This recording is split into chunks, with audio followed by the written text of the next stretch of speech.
This patient was referred to me for endodontic treatment of tooth number 3. As you can see, large decay into the pulp.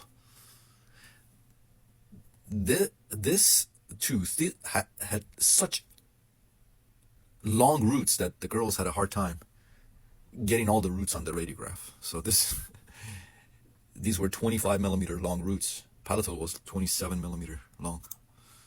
So finally they were able to get some better radiographs. And this is the other one. You can see again decay into the pulp, and they were able to get the palatal root on the radiograph as well. Now you look at this tooth and you say, "Oh, I can do it. This is an easy root canal. I can do it, right? You can do it. You think you can do it, right?" Well, if you can read X-rays, if you're a general dentist, you can read X-rays. You just saved yourself a lot of pain and suffering and agony.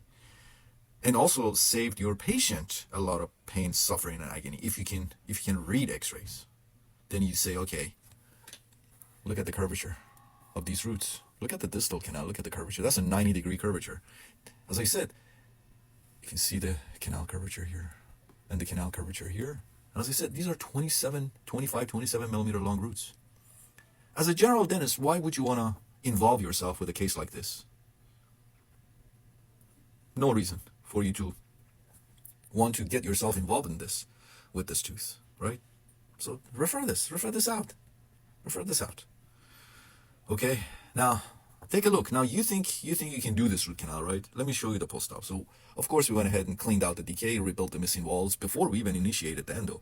That's a must. You got to put the rubber dam on and clean out all the decay, rebuild the missing walls. You need 4 intact pulp chamber walls. And you need that to contain your sodium hypochlorite. Right, take a look. And here's the post-op. MB1, MB2, completely 2 separate canals.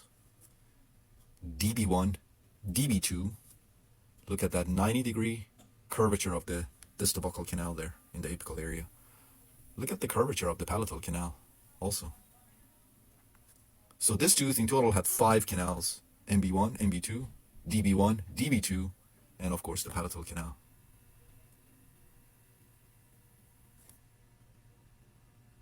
This is another angulation, MB1, MB2, and you can see the curvature of the distal buccal canal.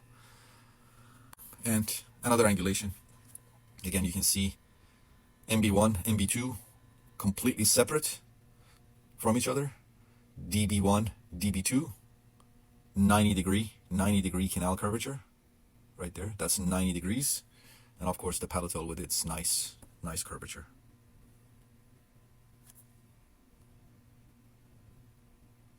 So we went ahead and temporized the tooth and referred the patient back to his dentist for the permanent restoration. This took me about 45 minutes. Patient didn't feel a thing, patient was happy. 45 minutes. As a general dentist, how long do you think you can spend on this tooth and get the same result?